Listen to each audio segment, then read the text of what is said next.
Hello everyone, my name is doctor Lalit. I welcome you all in the text book super coaching.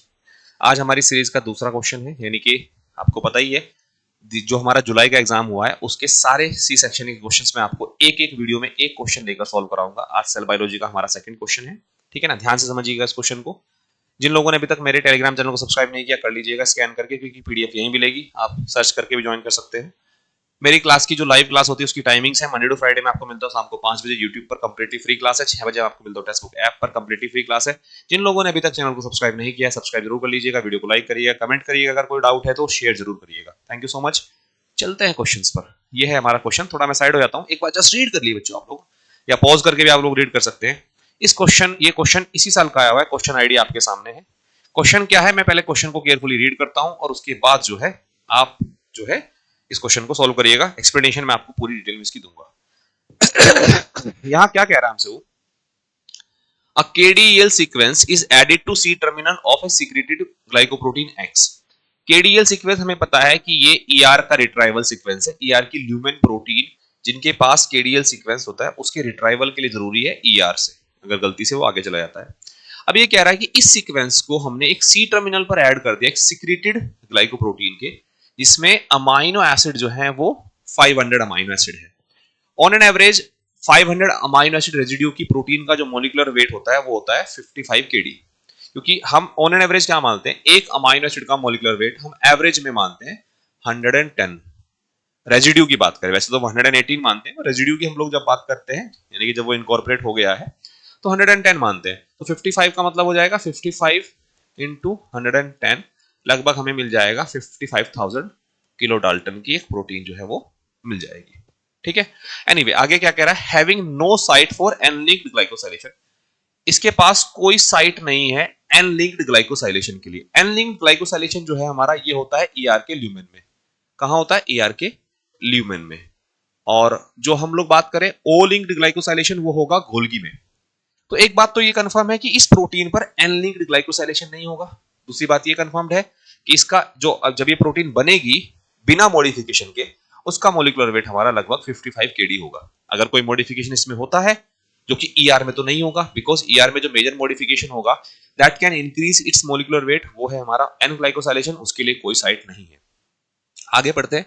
And express from A inducible promoter, यानी कि जब हम चाहते हैं तब हम उसको इंड्यूस करा के एक्सप्रेस करा रहे हैं। Following 10, 20, 60 minutes of induction. आपने पहले इंडक्शन दिया, 10 मिनट तक वेट किया, फिर 20 मिनट तक दूसरे सेट में, और तीसरे सेट में आपने 60 मिनट तक वेट किया। और वेट करने के बाद आपने ईआर को प्योरीफाइड कर लिया और वहां से पूरी प्रोटीन को निकाला। निकालने के बाद ग्लाइकोप्रोटीन आपको मिलती है XKDL।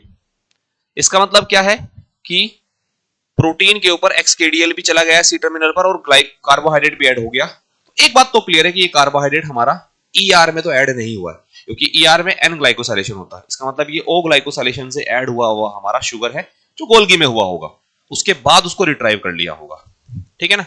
अभी कह रहा था इम्यूनोब्लोट ऑब्टेन इज शोन बिलो। ऐसा इम्यूनोब्लोट है। Which of the following statement is the most likely explanation for the presence of the higher molecular weight band in LAN 20 and LAN 60? ठीक है ना। अभी कह रहा है कि अब देखो डेटा क्या बता रहा है हमें, ग्लाइकोप्रोटीन है X। अब हमें पता है कि ये ग्लाइकोप्रोटीन X का ग्लाइकोसाइलेशन कैसे हुआ होगा। देखो समझो इस ब्लोट को, ये ब्लोट पहले क्या बता रहा है फिर कंसेप्ट देता हूं। ये ब्लोट कह रहा है कि 60 kd की जो प्रोटीन है 10 मिनट में हमें मिल नहीं रही है, 20 kd 20 मिनट में मिल रही है ईआर में और 60 मिनट में मिल रही है। 10 मिनट पे केवल 55 kd की प्रोटीन हमें ईआर में मिल रही है, ठीक है। इसका मतलब क्या है कि प्रोटीन जब बनना स्टार्ट हुई, शुरू के 10 मिनट में प्रोटीन को अगर बनने में लगा और सब चीजों को काम होने में लगा, ईआर में है वो, तब मैं अगर वहां से उस प्रोटीन को ले रहा हूं तो 55 kd पर मुझे उसका एक बैंड मिल रहा है। इसका मतलब प्रोटीन में अभी कोई मॉडिफिकेशन नहीं हुआ है, ईआर में है। लेकिन 10 मिनट 20 मिनट के बाद ये मोलिकुलर वेट 5 kd बढ़ गया, या 60 मिनट पर भी 5 kd बढ़ गया। इसका मतलब क्या है, अगर प्रैक्टिकली हम इसको सोचें, हमारा प्रिंसिपल क्या होता है कि भाई कोई भी प्रोटीन हमारी ईआर में बनना स्टार्ट होगी, ईआर के ल्यूमेन में प्रोटीन जाएगी या मेम्ब्रेन में जाएगी, और उसके बाद वो आगे जा सकती है, गलती से पैक हो गया, भले ही वो ईआर के ल्यूमेन की प्रोटीन हो, आगे जा सकती है।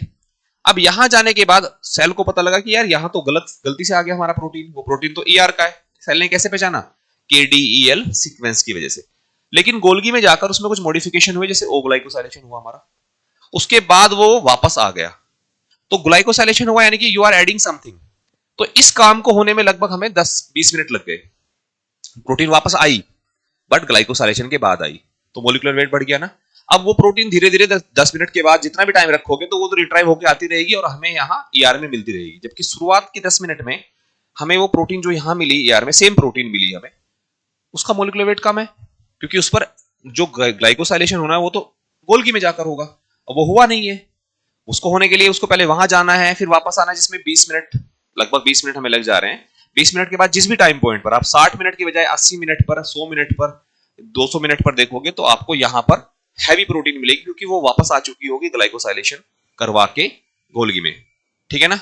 ओ ग्लाइकोसाइलेशन करवा के, एन ग्लाइकोसाइलेशन वहां होगा ही नहीं। इसका मतलब क्या है, यहां साफ साफ दिख रहा है कि 10 मिनट में हमें 55 केडी की प्रोटीन मिल रही है। इसका मतलब ये प्रोटीन अभी जस्ट बनी है, ये वो वाली प्रोटीन 10 मिनट में वो केवल बनी है और ईआर में रह गई है। उसके बाद वो गोल्गी में गई है, वहां उसमें मॉडिफिकेशन हुआ, वापस आने में उसको 10 मिनट और लग गए, यानी कि 20 मिनट के बाद हमें 60 केडी की प्रोटीन मिलने लगी। आप 20 मिनट के बाद 80 मिनट करो, 100 मिनट करो, आपको यहां पर बैंड मिलेगा ही, प्रोटीन वापस आ रही है। अब ये कह रहा है कि which of the following statement is about it most likely explanation for the presence of the higher molecular weight band in LAN 20 and LAN 60। पढ़ लेते हैं। The signaling sequence is not removed from some of the glycoprotein XKDL। अरे not remove से क्या sense बनता है? Signal sequence is not removed from some of the glycoprotein XKDL। ये चीज हमें क्या कह रही है कि कुछ प्रोटीन से हमारा सिग्नल सीक्वेंस नहीं हटा है। पहली बात, जिससे अगर वो हट जा रहा था वो तो सेल के बाहर चली जाएगी, और नहीं हटा है तो ये थोड़ी ना हमें ये बता देगा कि इस मिनट पे ये आएगा, इस मिनट पे बड़ा बैंड आएगा, ठीक है ना। यहां से एक बात कंफर्म हो रही है कि पहले वो गोल्गी में जा रही है, वहां मॉडिफाइड हो रही है, फिर वापस आ रही है, रिट्राइव हो रही है। Next, glycoprotein XKDL become modified in the endoplasmic reticulum after the protein synthesis. अगर ये ईआर में ही हमारा मॉडिफाइड हो जाती तो ईआर में ही 10 मिनट के अंदर ही, जब तक वो ईआर में थी, हमें हाई मॉलिक्यूलर वेट मिल जाता, 60 केडी जो भी मिलना था हमें मिल जाता, पर हमें ऐसा नहीं मिल रहा है, इसलिए ये ऑप्शन भी गलत है। The glycoprotein XKDL molecule are modified in the Golgi prior to ER retrieval। ER में रिट्राइव होने से पहले जब वो चली गई वहां वो मॉडिफाइड हो गई और वापस आई, तभी जाकर हमें 20 मिनट या 60 मिनट पर ER के अंदर से ये हाई मॉलिक्यूलर वेट पोजीशन पर बैंड मिला। एकदम सही स्टेटमेंट है बच्चों। नेक्स्ट क्या है हमारा, the quality control mechanism in the ER recognise a pool of glycoprotein XKDL as being aberrant and targeted for its degradation. अगर मान लीजिए डिग्रेडेशन भी हो रहा है उसके बाद में, मान लो, हालांकि ईआर में डिग्रेडेशन नहीं होगा, उसको पहले आना पड़ेगा साइटोसोल में, अगर हो भी रहा है किसी ग्लाइकोप्रोटीन का, तो यहां बैंड कैसे मिल रहा है हमें 20 मिनट 60 मिनट पर, 80 आगे भी करेंगे तो मिलेगा, ठीक है ना। इसलिए सही आंसर हमारा हो जाता है इसका थर्ड। एक बहुत ही बेसिक सा क्वेश्चन, बेसिक कंसेप्ट पर क्वेश्चन था, अगर पता होता तो जरूर सॉल्व करके आते। Thank you so much.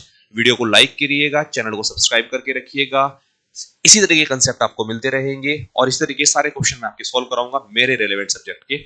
Subscribe करना मत भूलिएगा चैनल को। Thank you so much everyone, bye bye.